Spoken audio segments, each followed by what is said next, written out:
Welcome to This Week in Heresy, episode 51, Syncretism, Jesus, and the African Traditions, with our guest, recorded live at the Fellowship of Affirming Ministries Convocation, Queen Mother.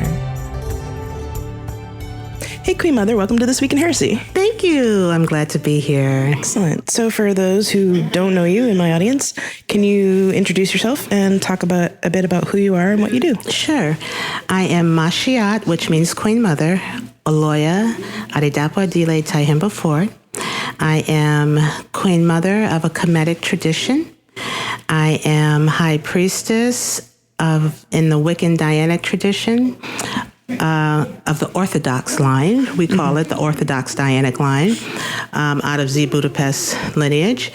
I am Oloya and Nifa in the Ifa tradition.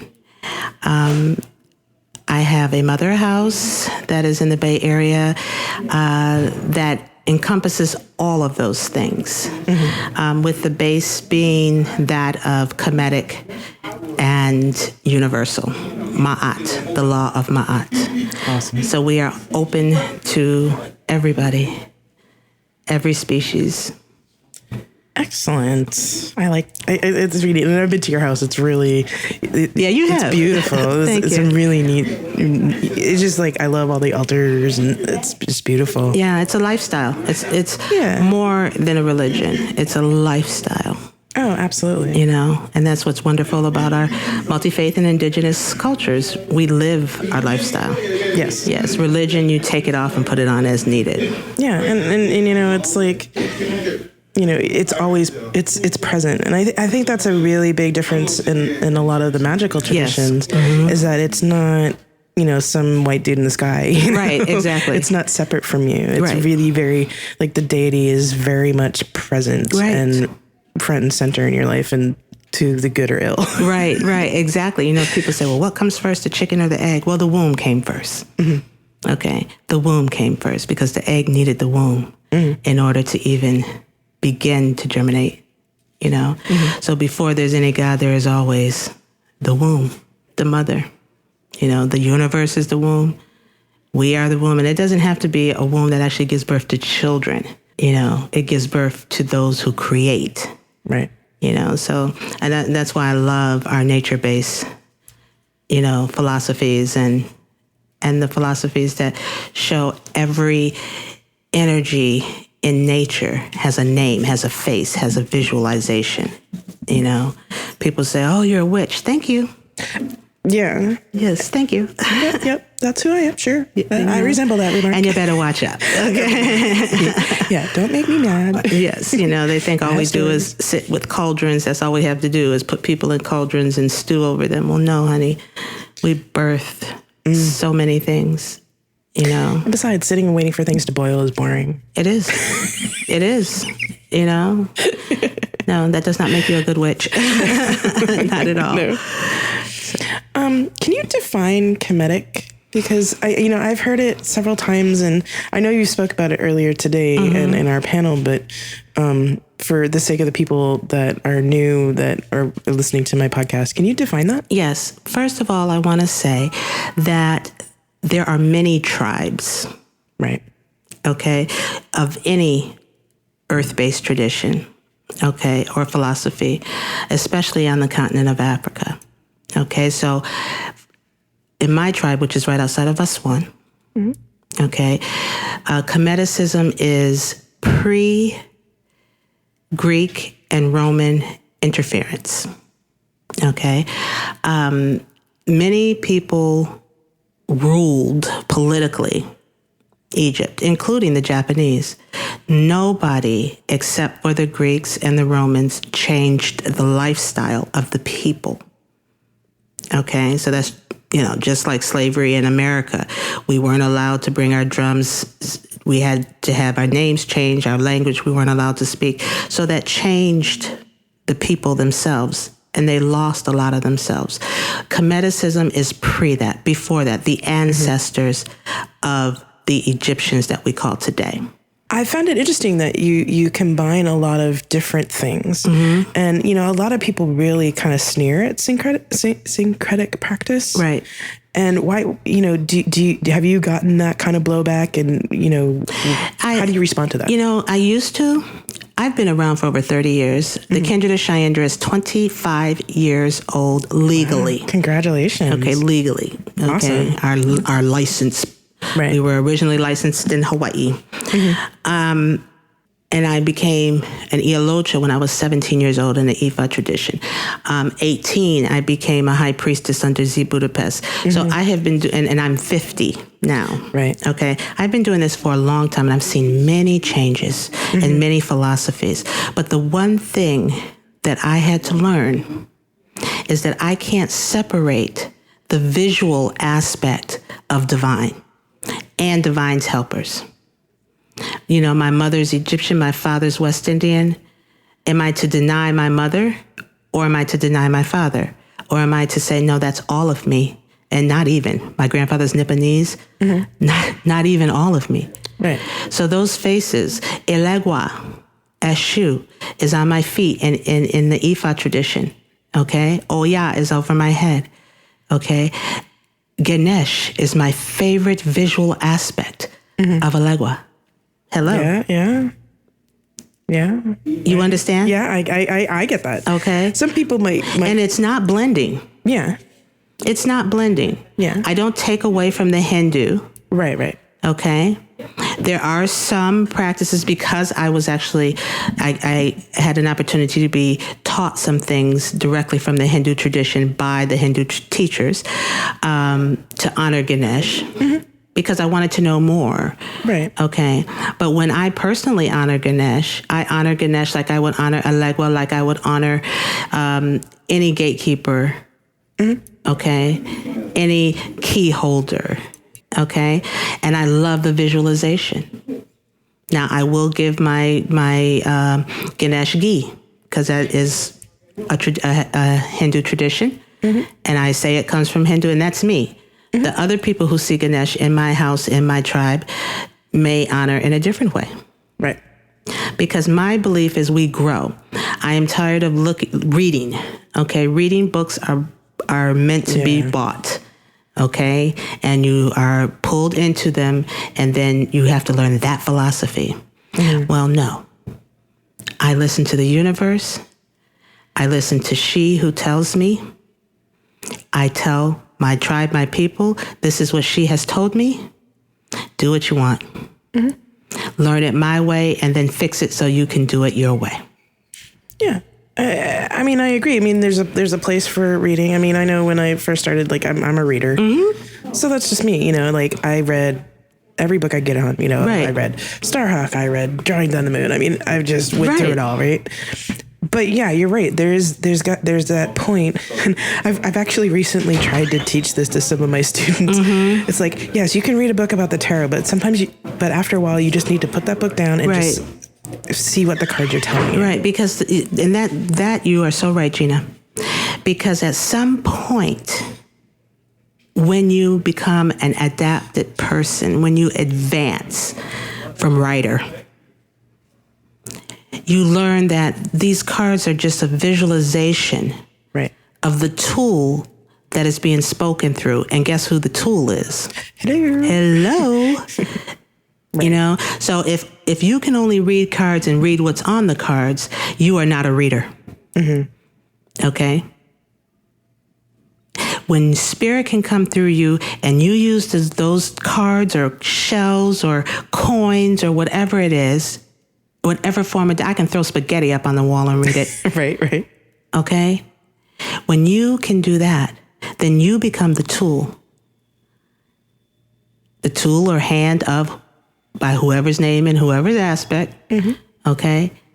And then the reading becomes authentic. It's not the cards telling you to tell the person. It's you telling the person and using the cards as a visual, because sometimes people need to see something. Yeah. That's a reader. That's what makes you who you are. Right. And, and also that also starts to bring in the huge responsibility with it. Because, I believe that, if you are a priest, you are a priest. And there's part of that responsibility of being a priest, priestess, whatever, Right. is knowing what to say and when to say it. Right. Because, there's been times where, going back to tarot, there's been times where I've done readings where the spirit will be like, yeah, so-and-so needs to hear this. And I'm just like, if I say that to them, it's going to break them. Right. No. Right. And that's why you're the tool. Or you'll be able to translate it, okay, communicate it through Oloya and Ganesh in a way that they can hear it, in a language that they can hear it. Right. Your energy, for example, is such a large, beautiful energy, but you're not sunshine. Mm-mm. You're not sunshine. And that's a good thing. Yeah. Okay. That would be boring. Oh, that would be very, very boring. And damaging. There used to be a time when a priest or a priestess went to study, they studied for years. Now there's pop-up priestesses. They go, they read a book, they go through an initiation on a weekend retreat, and bam, they're a priestess. Yeah. When I was not in the Ifa tradition, as my Ifa initiation, a year and a very long day with a lot of drama. Now they're in whites for 3 weeks and, in and out. We were in whites for a whole year. When I was being initiated with Z, I studied with her for 3 years. I was already a priestess. I studied with her in one of her last high priestess classes for 3 years. Mm-hmm. Okay? It wasn't a weekend workshop and bam, you're a priestess. And it was not easy. Z is not easy for those who know her. Yeah. It wasn't by reputation. it wasn't easy. But what I learned from my mother was powerful.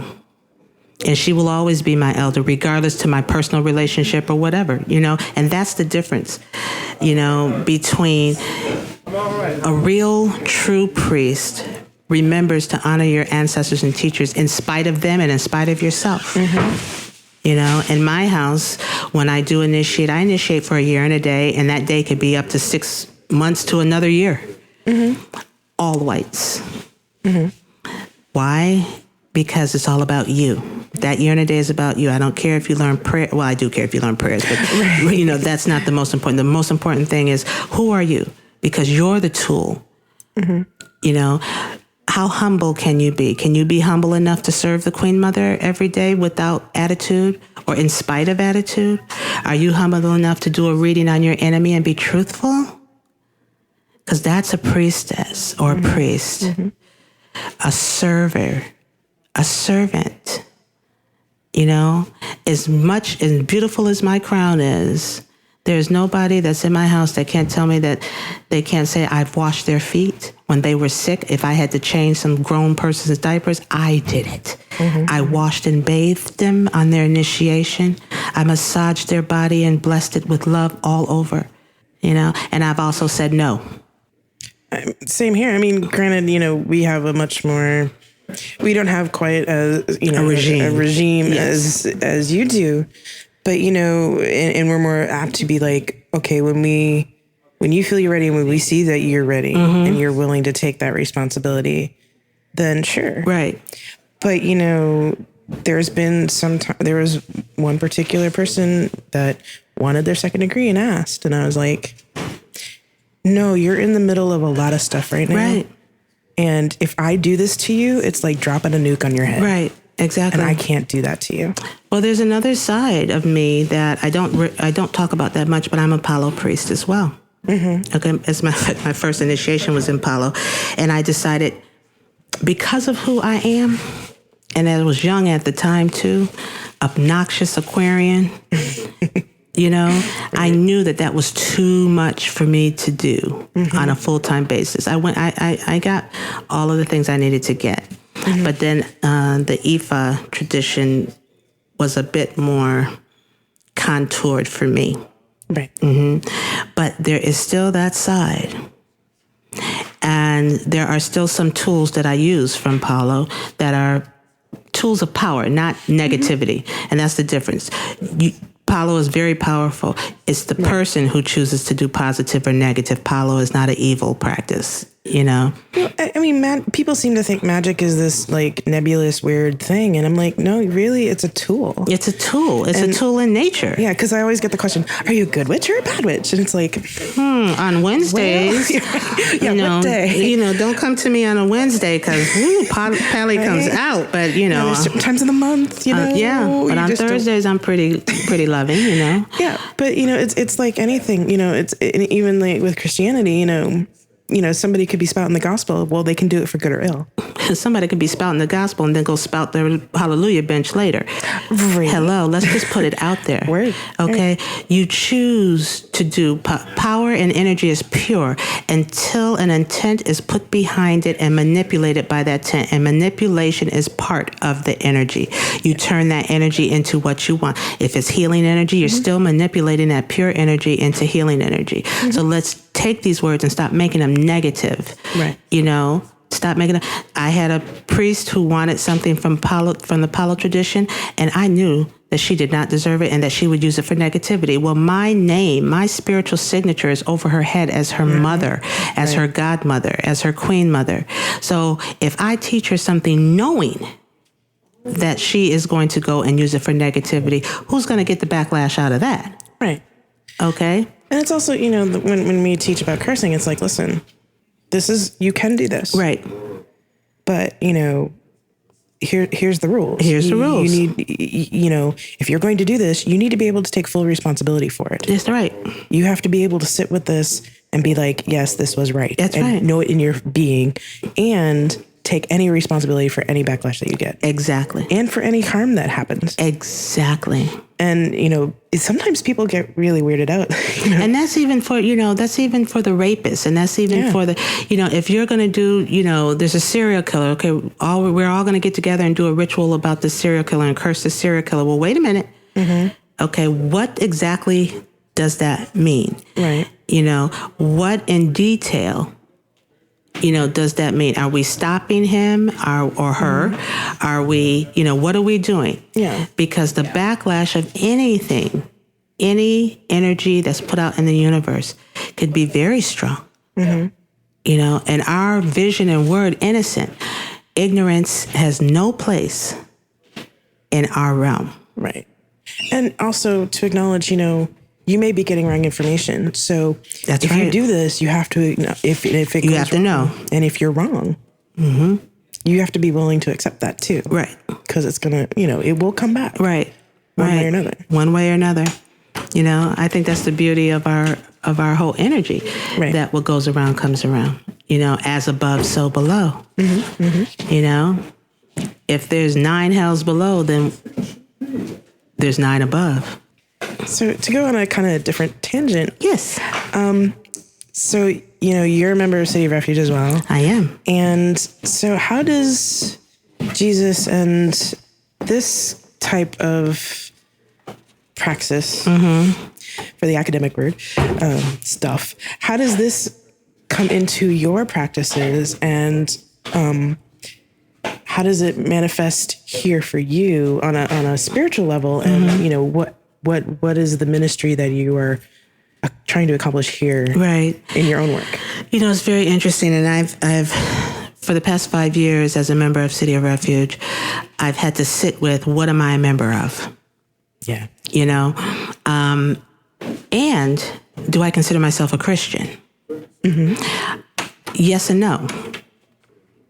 Yes, as far as being a member of a Christian-based church and following the philosophies of Prophet Jesus.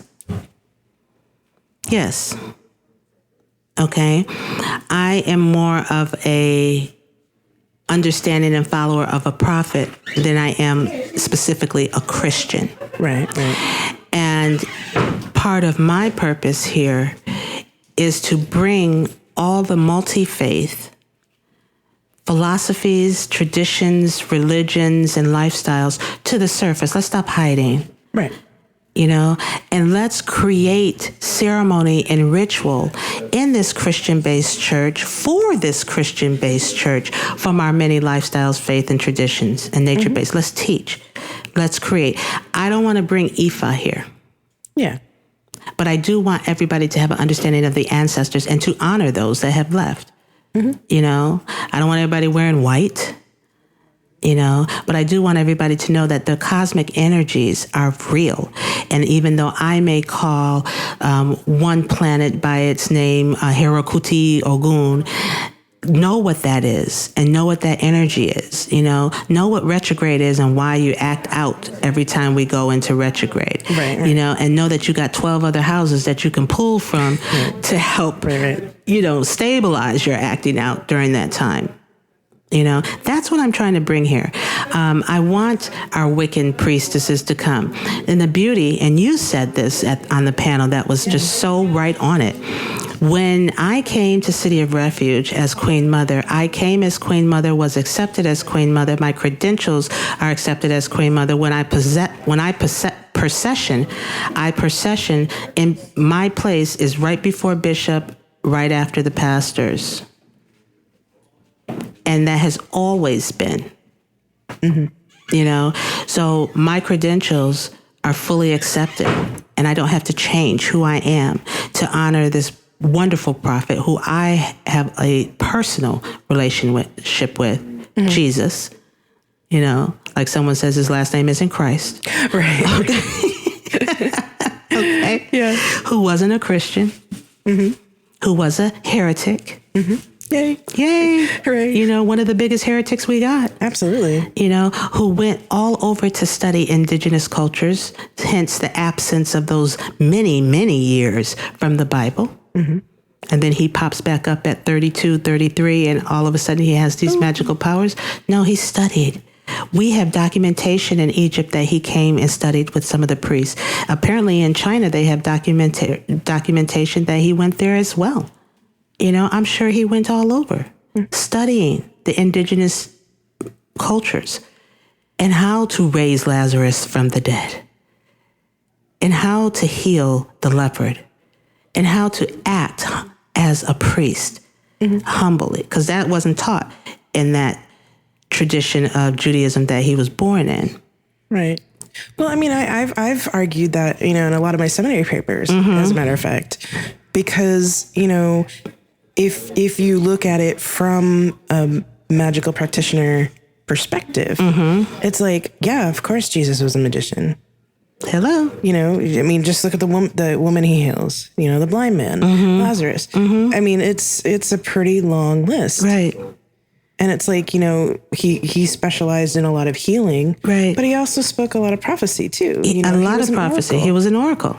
So, you know, so in some ways, for some people, when I explain that to them, it's like, oh, well, that makes sense why you're down with Jesus.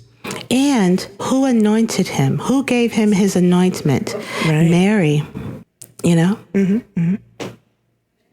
Who cried at his death?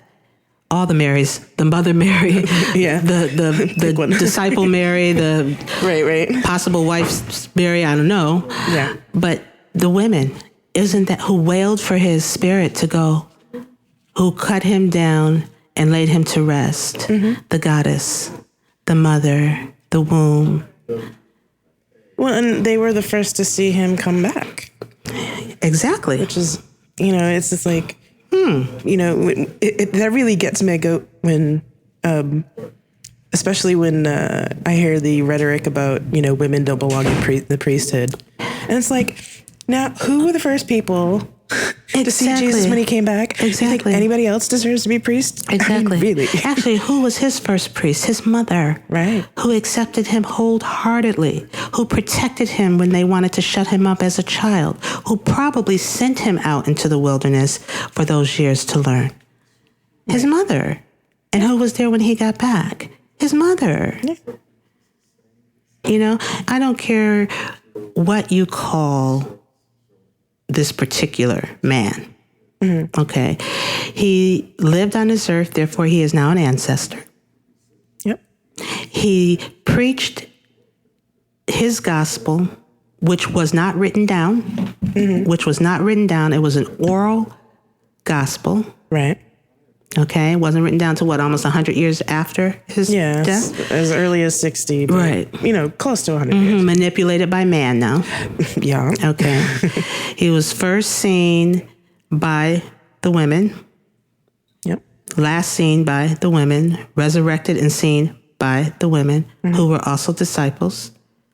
Are you kidding me?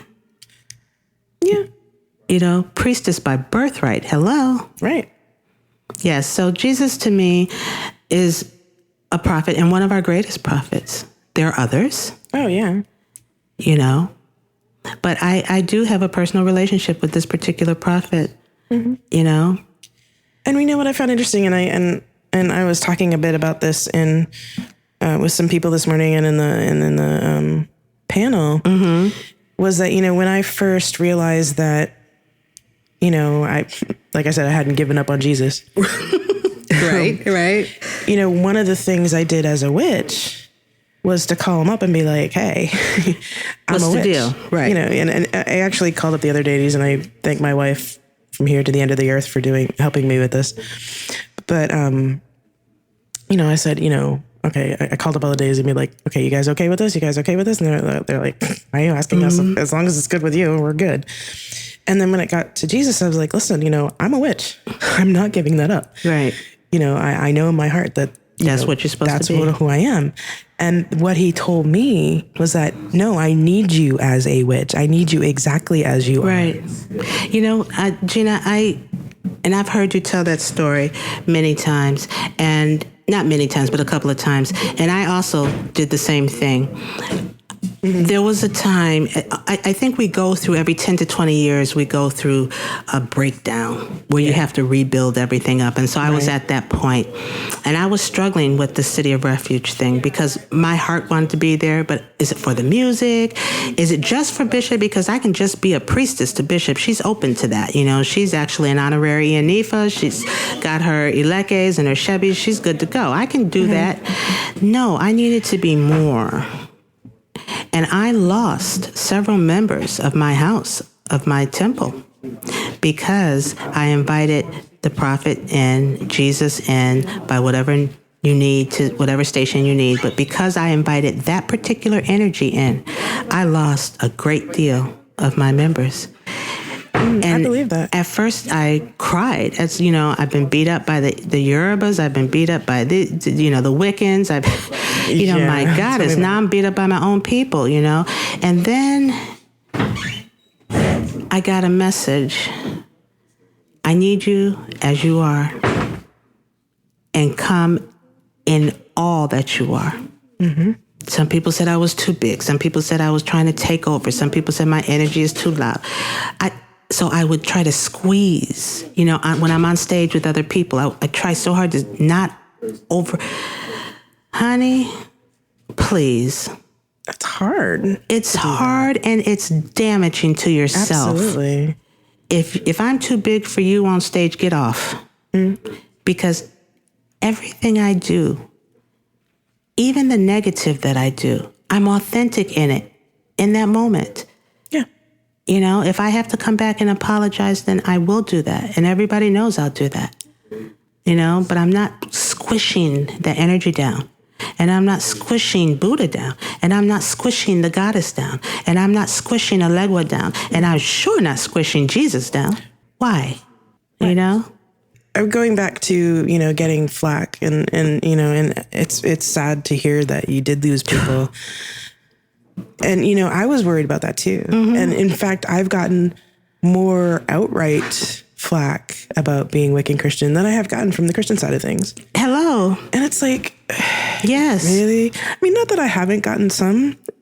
And, we even have our own drama within our own faith beliefs, Oh my God. Yes. I mean, there's... within the Dianetics, let me count the ways, forget, love thy neighbor and all of that, Even in the Wiccan tradition, I got flack. I got flack for being Kemetic in the Wiccan tradition. Okay? I got flack from honoring my ancestor, no matter what they do. But I'm not going to allow you to beat me up. Right. You know, I always say, and this is a saying that gets twisted around, so I'm glad we're on line. I will die for you, but I will not let you kill me. Right. Exactly. Get it right. And that's just around the board. I tell my children that. I will die for you. That was an ashe. But I will not let you kill me. Right. The other thing I think that is beautiful about being part of an indigenous culture involved in Wicca and involved in the Christian faith is that we honor our ancestors first and foremost. You know, Wiccan is a European-based tradition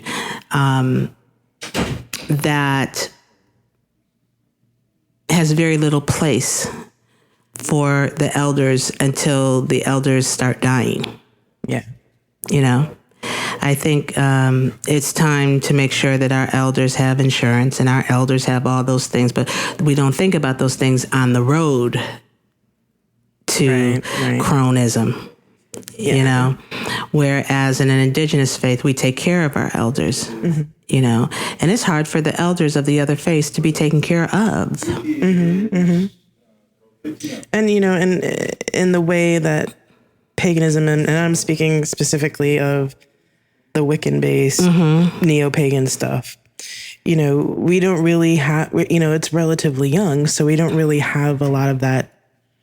Like, there are people that want that, but they haven't really set it up. Right. And it's like herding cats to get anything sorted. One of the things, and this is something we can learn from the Christians, we don't have to do it the way they did it, but we can learn from it. Absolutely. As a nature-based tradition, we try to stay out of the system as much as possible. Yeah. Okay, that's our thing.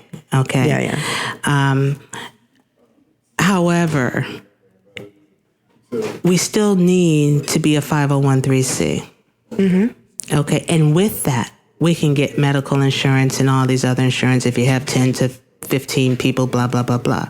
Okay, now the problem is we don't require our people to tithe any specific amount, to maintain any. Our rules are so loose as nature-based that people come and go.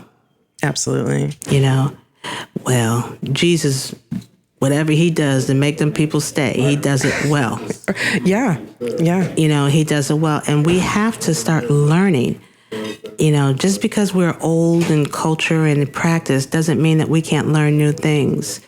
You know, because as an elder or growing up to be an elder, I want to make sure that my family's taken care of, I'm taken care of, and after me, my practice lives on. Yeah. What does, you know, will your tradition live on? Right. You know, I wear the same thing, you know, as a person who's started her own tradition in the sort of in the Alexandrian thing. You know, I'm hoping that, you know, we've taught it well enough that it'll live on. So yeah, I correct that. Right. You know, and pass succession down. Yeah. You know, pass succession down the way it's supposed to be passed down. You know, we can learn from the Amazons about that. You know, do ceremony and ritual around that. You know, we do so much work on the outside, which is great. We do a lot of community work and activism, but we forget to take care of the inside. You know, the Christian-based church does the same. This particular one does. Yeah. City of Refuge, which I love. Yeah. Their Bishop Yvette Flunder, my bishop. Yeah. She's amazing. Okay, is amazing. Is amazing. Absolutely. You know, and is universal acceptance. She walks in MaShiAat. Okay? She walks in MaShiAat. I don't care what she calls MaShiAat. Yeah. I mean, if you're a magical practitioner, if you're watching her preach, right, there is no doubt. There's no doubt. It's like you want some spiritual sunglasses, right? Exactly. Because like you want to see the wings. You're looking at the sun, you know. Yeah, and there's a lot of people here like that, too. Yes, there is. Especially at TFAM this weekend. Right. It's like, whoa, right. where's my sunglasses? Right. And sometimes you see the struggle that some of the pastors are having. And guess what? They'll come to me and they'll say, Queen Mother, I'm struggling with this. I've been dreaming about this. Okay? And one of the things that Bishop said that I'll never forget Well, she said, can y'all stop going in Queen Mother's back door and go and walk in the front door like I do? Word. Well, that really speaks to some of my experience that I've had here myself, doing some of the interfaith work that I've done, through school and all that. And other times, there's some people like, yeah, I started learning tarot because of you. Right. It's like, oh, that's nice. You don't have to whisper. You don't have to whisper. It's all good. It's not a bad thing. It's not of the devil. And, let's talk about this for a bit. So, that's a good question that people ask me. So what do you think about the devil? I said, well, the devil is kind of a Christian God. It's not in my lifestyle. Mm-hmm. I have positive polarity and negative polarity. And the point is keeping them harmonious, not even balanced, but harmonious. Mm-hmm. So I have my altar of chaos that I make sure I try to feed so that it's busy, not feeding on me, which obviously I need to feed more. But I don't believe in that hell and brimstone, and that's fine, And that's okay because, my belief, I don't believe in the hell and brimstone either. Mm-hmm. I mean, I really like the concept of the devil being the adversary because I'm like, that resonates. Right. That really does resonate. Right. And, and that kind of concept is in a lot of different traditions. Yes. So, I really use that as like, well, I think of hell, we make hell on earth. Mm-hmm. I mean, there's people starving in places. There's people that, you've got the poor, you've got the lost. Right. So, we don't need a fire and brimstone hell. We've got hell. We've got that. Yes. It's like, what are we doing to confront that adversary? Right. Here. Mm-hmm. So, if you, I could say, yes, I do believe in hell, but it's not exactly what you think of hell as. Right. It's not the brimstone. And I think I love the fact that, I can bring that philosophy here and there's no threat. It's not threatening. Right. And it's wanted. Yeah. It's wanted. Okay, let's see another side of this. The activism is real.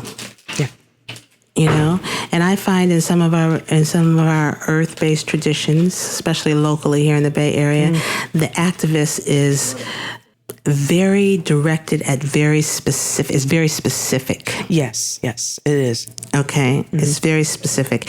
And if you can't be an activist for all things that are wrong, then personally, y'all, I said personally. Okay. Personally, I have to sit back and look and see if I even want to be involved. You can say, okay, we don't want this, we don't want that, we want better housing in Marin, but what about the people sleeping on the streets? What are you doing to help them? Okay, what are we doing with all these buildings that are just standing up there with nothing, and yet we have all these people. Some people want to stay on the street, and that's fine, but others don't. Right. So is your activism, because that's not in the limelight, is that less than? Right. So when I come here, I can find that activism, whatever I'm looking for, because it's all here. Right. And it's not always in the limelight, but it's always active. And I think the other thing, this is one of my big things that I mention a lot on my podcast, is that here, every little bit of activism is honored as valid. Yes. So like, if you can just write a check, right, that's all you can do, then that's fine. Then that is activism still. Right. You are helping, right, you are sponsoring. And if you can sit in your wheelchair and hold a sign, right, that is just as good as the person who wrote the check. Yeah. You're baking cookies or you're making lunch, yes, or, you're sitting and holding space. Right. For somebody else. Exactly. Or giving a hug, wiping a tear. It's one of the big things. And I've run into this in the pagan community, and it really drives me batty. Mm-hmm. It's, where people are like, it's, my activism is better than your activism. Right. And like you're talking about, like it's not less than. You know, if all I can do is write to my senator because I can't stand out in the street, because like I personally have some back issues and I can't stand there with a sign. Right. And, sitting there on cement is not something I want to do either. Right. But, hey, I can put it on my podcast. I can write a letter. Exactly. I can, send some money so you can get some pizza while you're sitting up. Right. Exactly. That is just as valid and important, and it should be recognized. Yes. It should be recognized, and it is here. Mm-hmm. And I think it's something that Refuge and TFAM do really, really well. Yeah. There's some behind the scenes stuff, of course. Well, I mean, that's everywhere. I mean, it's a bunch of human beings doing stuff together. But even the behind the scenes things, there is room to talk about it. Mm-hmm. And there is no movement until everyone is in some form of agreement. Right. And that's the beautiful thing. It is addressed right away. It is talked about. It is inclusive. Right. And that is so important. Yeah. I mean, sitting at Mother Miller's feet, Bishop's wife, and just listening to her. That is an elder that I would have missed out on. Mm-hmm. That's a prophet I would have missed out on. Right.